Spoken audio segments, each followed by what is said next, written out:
Bullseye.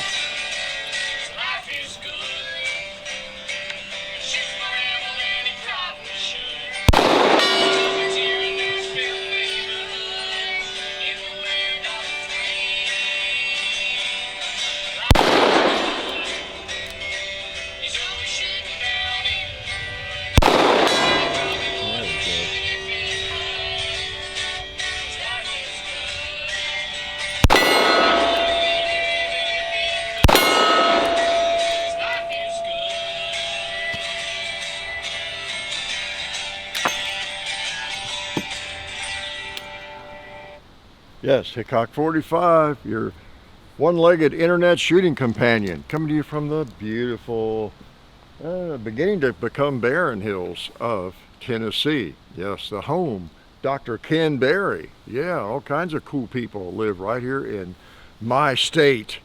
I claim it as my state, right? Isn't that what everybody does? Although I'm from Kentucky, maybe I shouldn't. Been here a long time though.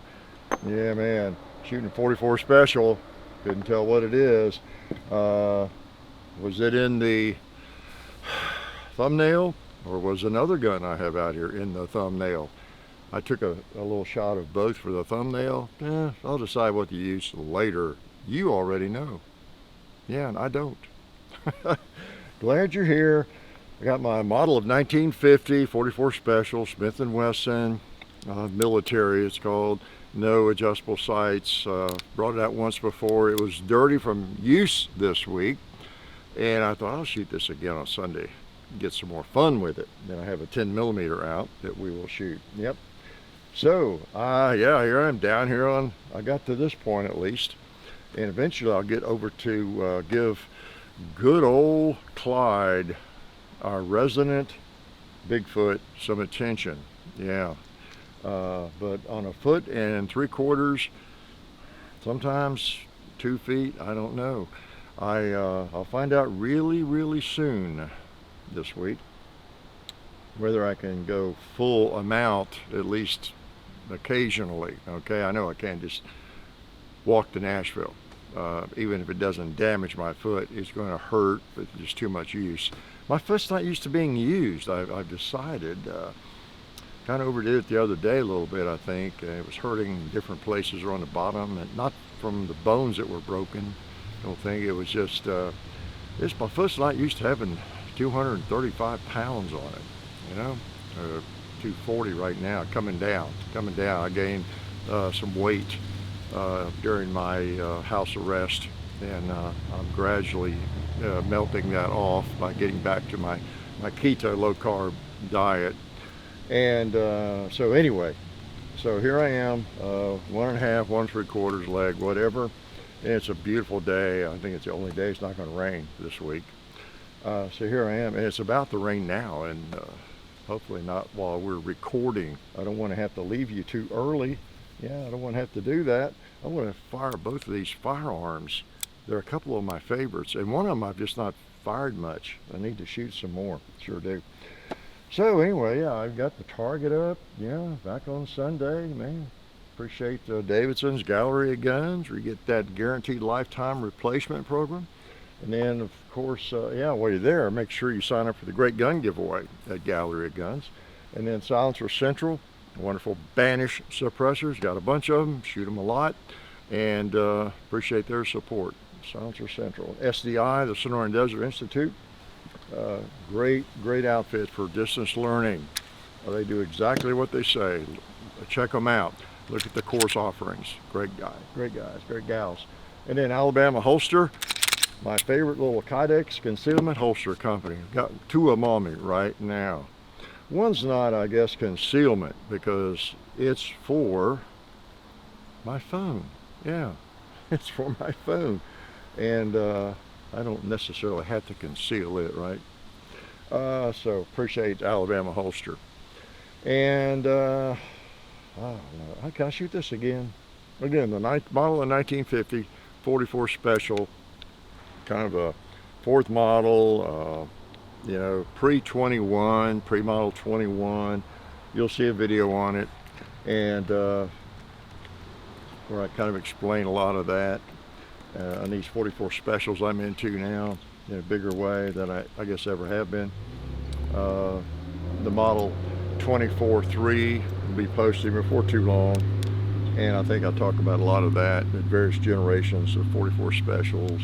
The 44 Special, as I've said it before, it's had a hard time staying in production, Smith & Wesson, especially, well, maybe primarily after the 44 Magnum was introduced in 55, 56, long in there, because you can shoot both 44 Special and Magnum in the 44 Magnum, and I guess that hurt the sales of dedicated 44 Specials, a certain amount, at least enough that in widespread common use, just not enough to warrant continued production from time to time. Okay, so they keep coming back though, because they've got a loyal following. I'm one of them. I'm a loyal follower. Again, I haven't been drinking. I'm in a boot, and and I'm not putting full weight on my foot most of the time. Okay, so let's shoot this thing again. I didn't try to get down in there and set up more than I have today, but I am out on the range finally. What if I can hit that hanging buffalo over there? Didn't mean for it to go off that soon. There we go. I'm not sure I want to knock a lot of those down. It's going to be rainy all week, and I'll have to go set them up in the rain, which is not easy for me. What about it, cowboy? What do you think? It's got a nice double action. It's not weak. It takes some strength to work it, but it's just really smooth, really smooth. A lot of handwork, from master gunsmiths. Went into these old firearms. This was 1955, I think. That's one of the things you see with the old firearms. You could go back in time, not to besmirch or throw shade on modern workers and gun factories and all that kind of thing. But if you went back into time, 1940, 50, 60, whatever, at the Colt factory, Smith & Wesson, any of the handgun makers, the revolver makers, rifles, whatever it might be, a lot of master gunsmiths, a lot of really, really accomplished machinists, people like that, really lots of experience, knew what they were doing, sitting at the workbench, fitting guns like this, working on the action, getting it just right, the timing just right, all that sort of thing. And I don't know how, nowadays, I think most of that is handled by just CNC machinery, everything being cut very, very precisely, and not a lot of fitting, stoning having to be done. Maybe some should be done, but you don't have as much of that fitting requirement like on 1911s or revolvers and that sort of thing. And of course on the polymer guns, it's mainly get the parts made and stick them together, right? But anyways, different world, in case you didn't know it. And for that reason, it's a little difficult to find somebody who knows how to work on some of that stuff, right? So what else? I have to shoot this other gun here. I had a big week, I'll tell you. Like I told you last week, grandson was in, John was in, did some videos, some one-legged videos, and some fun guns, and had some pretty good weather. Yeah, pretty nice. My grandson helped me. Well, he had to pick up some 2-liter. Yeah, he got some work done doing that. He helps pick up the 2-liter bottles. He likes that job, and I take care of him. Helped me organize ammo. I had a bunch of ammo in my den, my office upstairs, or I could get to it, and a lot of stuff I'd order, it'd be there just so I can get to it. I couldn't really get to the basement garage as well at all for a period of time, and I just ended up with a lot of stuff up there, heavy, still too heavy for me to be moving much, and so he and John helped me get some of that down to the garage, and then and my grandson and I did a lot of that, you know, and he'd bring me one box at a time and read the label, tell me what it is, so I put it in right. So he learned a lot about calibers, yeah, and ammo. A lot of fun doing that. So, well, before I forget, we might just to explain, not that everybody sees these, so people will wonder what's going on if we do. But John might be doing some, we're talking about doing some essentials of some of the videos we do. And you know how John does on the Hickok 45 Clips channel, which is going really well. Appreciate y'all watching over there. Sometimes you don't realize you're watching a video from the Clips channel, but because they're the same videos, the same big idiot, you know, in there. But appreciate you tuning in and checking those videos out again. Many of them you just missed the first go around. You know, you're not searching the channel, but you're seeing them over there, and new people and everybody else. And so we're getting a lot of attention over there, and you know, doing clips, shorter videos and just whatever, but shorts also. But anyway, we had an idea. John might put some clips on the main channel of the videos, like we've done that. We'll, like the video that is posted on Monday or Tuesday, may start doing an essentials of of that video, you know, and posting it even that week. I don't know. So just if you see that, that's what that's about. You know, you guys, you girls, you women, you men, you are the most loyal people. You know, if you're watching on Sunday.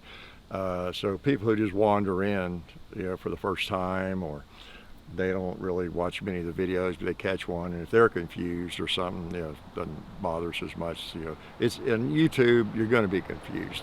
What you're seeing, when was this made? Has this been up before? Seems like I remember that, whatever it is. You don't know what channel you're on sometimes. YouTube is just more of a free-for-all now. It's changed over the years. So anyway, just want to make sure people see the videos. And so, yeah, a lot of people like a shorter video where I'm not yakking as long. So you're going to edit some of those and include the key parts, whatever that might be, of a video. Anyway, just thought I'd let you know about that. So watch for that. I don't know when we'll start doing that, but let's shoot this 10 millimeter. Yep, this is the 510. The FN 510. You know, I really like my 545 FN, and I just like it so much, I don't shoot this one very much. What's wrong with me? So let's load it up with some Underwood in it. I should have brought my bottle of water out here, getting dry. Okay. Oh, do I even know how to shoot this thing? Still, or where to hold? The sights?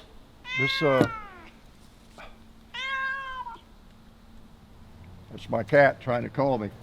Okay.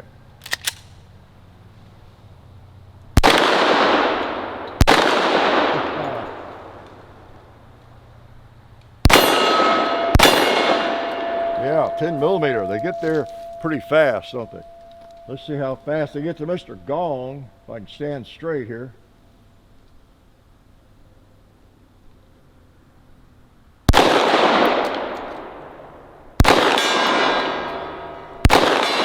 This is kind of like shooting while you're moving, because I am moving. I'm sort of not very stable.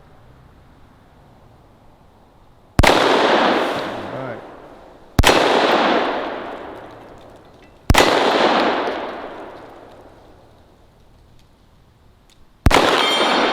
Got him.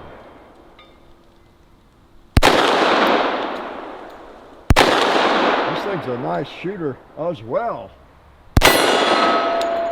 Got the same sights. It's the same configuration, in case you didn't know it, as the 545, right? It's just in 10 millimeter. Yeah. Yep. Pretty nice pistola. Might shoot some more. Can I do that? 10 millimeter. It's a nice heavy gun. Heavy enough to absorb enough of the 10 millimeter recoil. I've got Talon grips on it, so I've got the sandpaper on this baby, so I get a good grip on it. I hang on to this thing, and yeah, feels pretty good. Let's put a round in the chamber and shoot something here. See if I can get situated. I don't know can you all even see the tree? Yeah, the shooting tree. I guess so.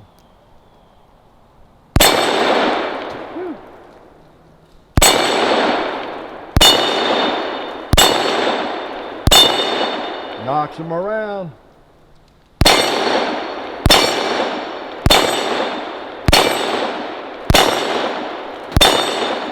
right. Why don't I shoot this more often? What's wrong with me?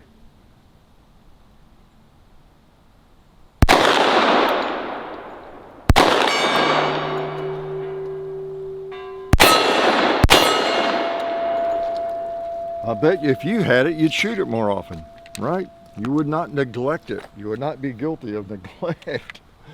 You're not as crazy as I am, right? Speaking of that, crazy. Wow, you believe this business? It's been a week or two about the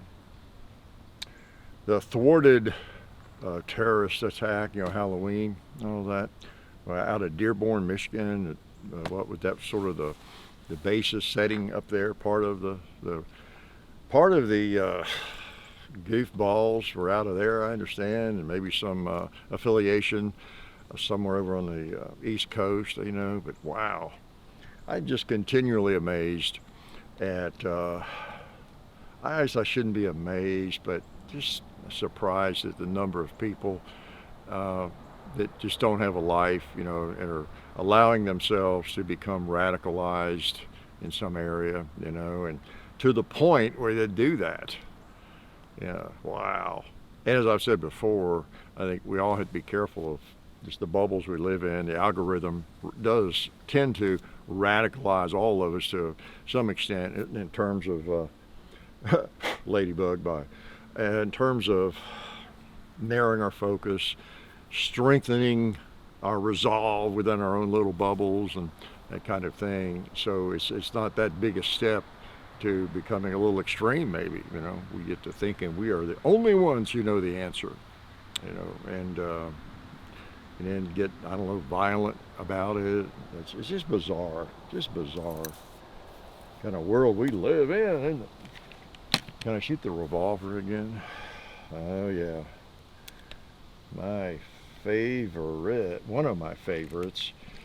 Again, this may not be that special looking to some of you, but those who know your Smith & Wessons, again, this is a model of 1950 military 4-inch barrel, made in 1955. If you know your Smith & Wessons history, gun values, this baby was not given away, okay?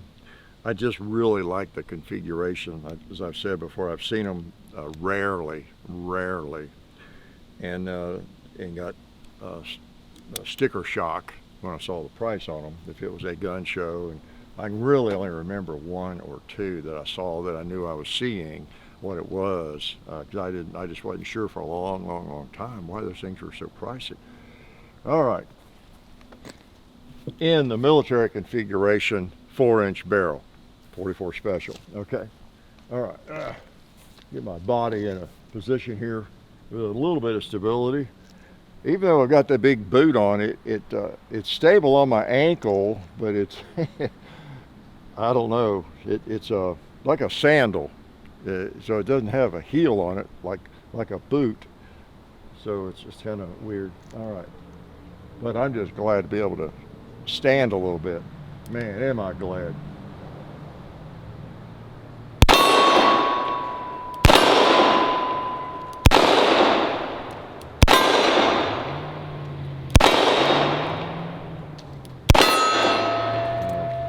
That was very nice.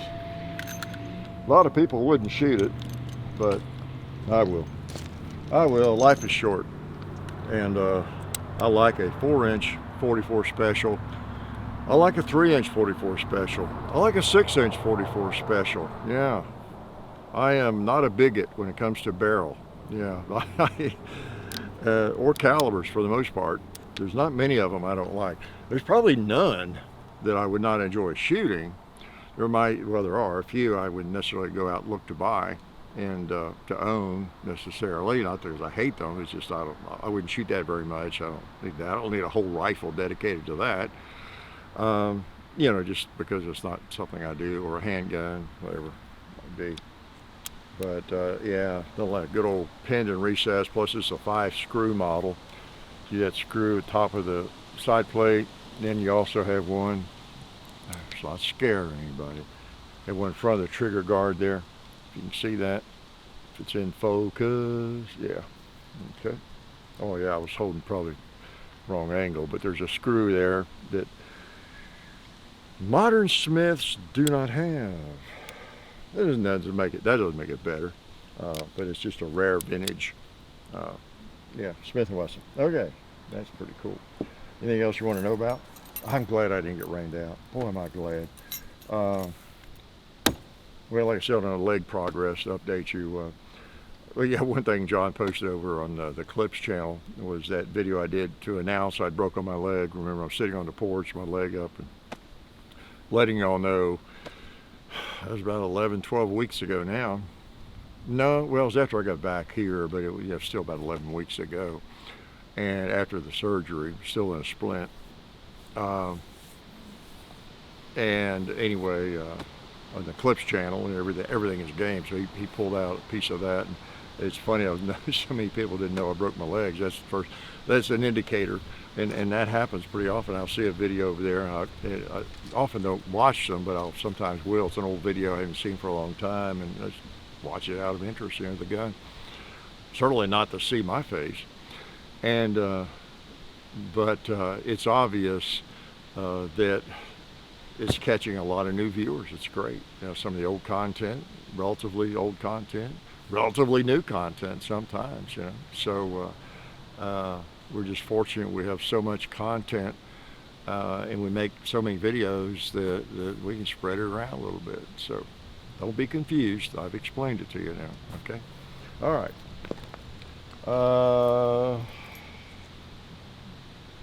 Yeah. Let me. What do I want to shoot now? Oh, this 10mm. Let's try this big mag, the extension on it. As I mentioned a few times, I had one, and I think you saw it. It's in a video somewhere, Sunday video or whatever. Maybe the first video on this gun, second video, I don't know. I had one malfunction, one hang up. It was with the longer magazine, and I think I was firing some really hot ammo, really hot.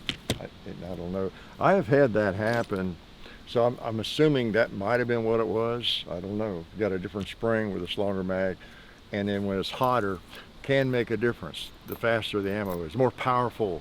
For those who haven't seen our video on what hot means with ammo. I had that experience, I think, with a Glock 20. I believe it was a Gen 5 we got in for review. And I had a malfunction or two with it, where it hung up. And it was some really hot ammo.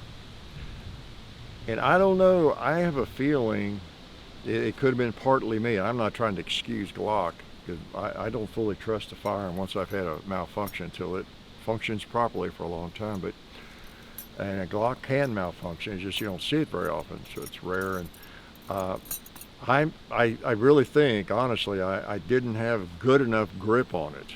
I'm just used to shooting, what is it, 9 or 45, whatever it is, Glocks all the time, and then I put that 10 in my hand with some really hot ammo, and I might have been just, not relaxed, but just relaxed enough, or lacking enough firmness on my grip, that combination of possibly being new and being really hot, it cycles that slide so fast that it didn't pick up that next round. That's just my amateur evaluation of maybe what it was. And it could be something like what happened with this one, the long mag and some really hot ammo. I don't know. Let's shoot it. Okay. All right. A little bit of sunshine even. So I can get my footing straight here. Oh, I don't think you can see, or I'd smoke that pot. Let me see. Can y'all see that pot? I can't tell. Oh well. Yeah, you can see one of them.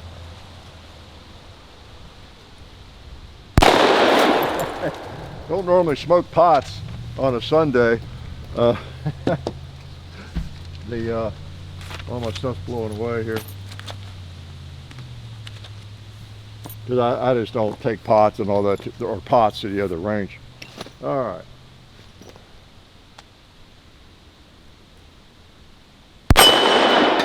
Hey, dog it.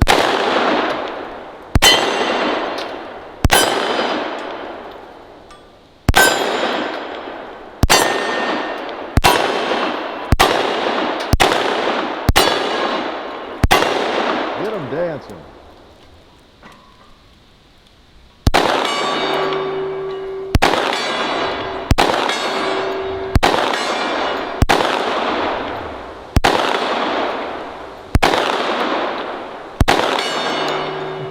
Sweet. Yep, 10 millimeter FN. That was with the long mag. So I have not had any trouble with it, you know, since that day that I did. So I'm feeling a little bit better about it. A little better. I wouldn't be carrying this as a. I might carry it in bear country. Yeah, that's pretty sweet. Pretty sweet. Two nice guns, two nice cartridges. 10 millimeter and what's this one? I forgot already. 44 special. Yeah. Oh man, young people, do I have any advice before I let you get out of here? Yeah, stay off of motorcycles. Stay off of three-wheel motorcycles. Yeah. So you keep both your legs. You know, it's funny. I'm not afraid of things. Obviously, I wouldn't have bought a Harley and I wouldn't have ridden it for 4 years and all that sort of thing, and had a couple of close calls, you know, but I wasn't riding it, you know, so I sold it. But things happen, you know, things happen. It doesn't matter how brave we are or how certain we are, things won't happen negatively. Can still happen, right? But I did get to thinking about it. I wasn't riding the thing, and I did sell that to somebody to ride it.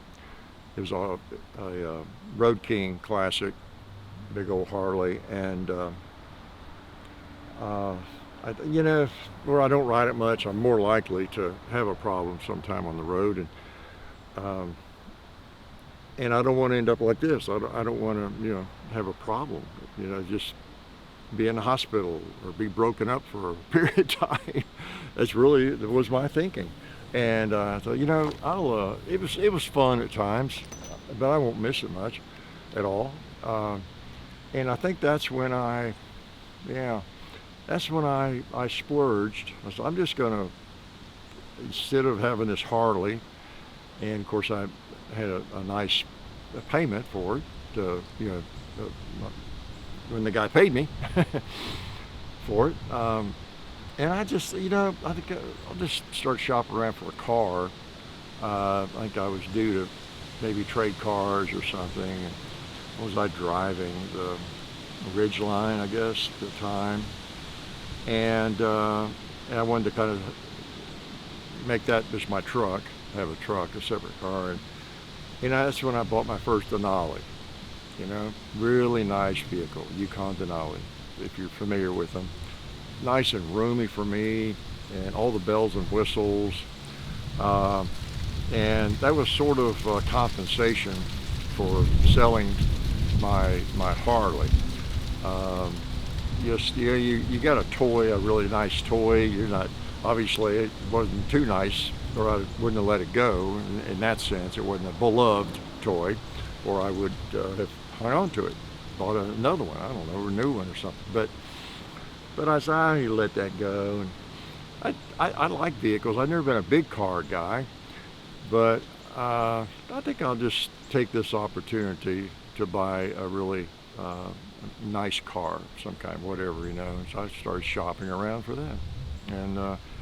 And I remember for a period of a year or two, as I'd ride along in my nice Denali, I would just, if I ever start thinking about the motorcycle, I don't really miss that. I really enjoy this car more than that motorcycle. I'm in this car every day, a motorcycle once a month or something, or not even that often the last year or so. And so that's kind of how I got into the big Yukons, and still am right now. So anyway, You're all dying to know that, right?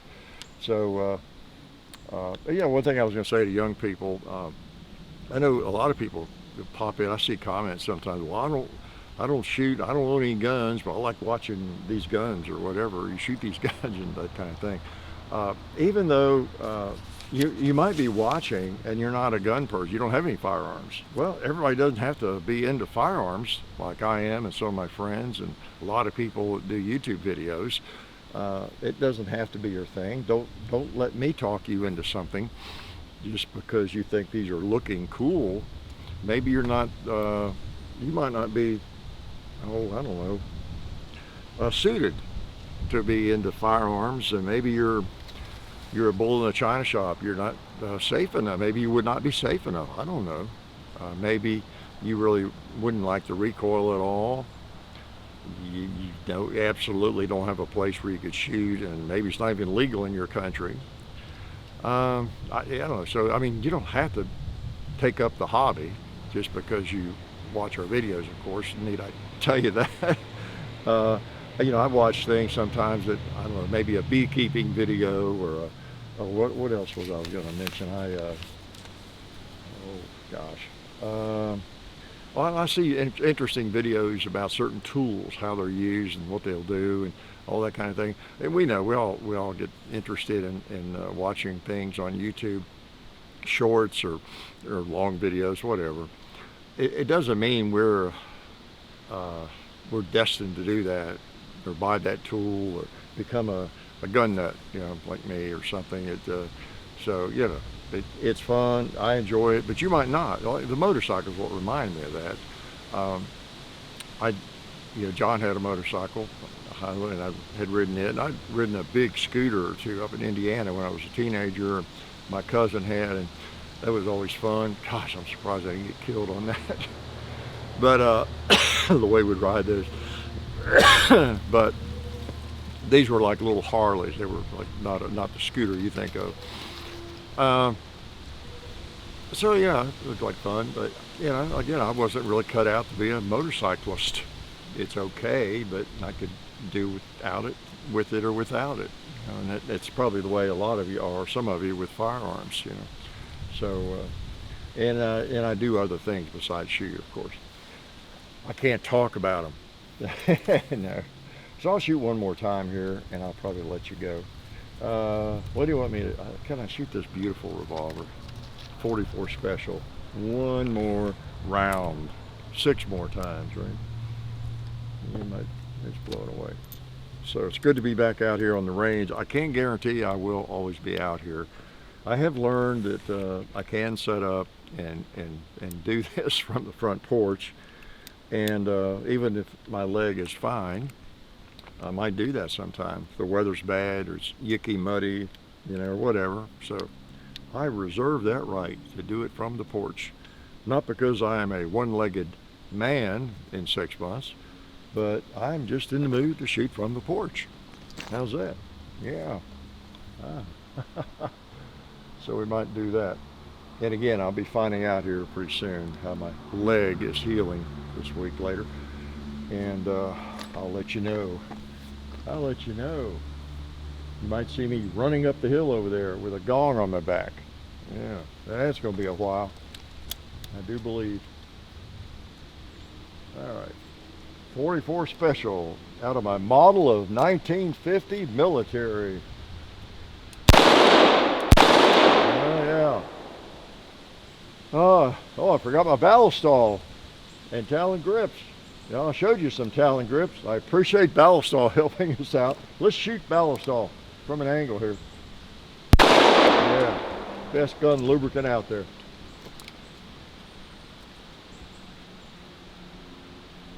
Oh boy, that's a sweet sound. How about you, cowboy? All right, finished on a hit. That's always good. 44 special brass. You've probably seen it before. I know you have around here. So I will see you next week. And it's good to be down here. Now I've been down here doing a couple of videos, but on my own. John's out of town again, so I got to set up. That's one of the things too. Whatever happens down here, I got to drag it out and come down here and get everything out and bring it down here, which is more difficult, you know, these days. But yeah, I'm probably good. Probably good. I'll be trying to do videos, you know, down here, over there. I would guess in the future. We'll see how the weather is. Don't hold me to it yet. Got to get by the doctor, get some more x-rays, and she might tell me, no, you shouldn't even be on one leg. You need to get back on that scooter, get back in the hospital bed, rewind. I don't think so. But I will see you all. It's really good to have you out here on the range, and behave yourselves this week, and I'll probably see you next week. Life is good.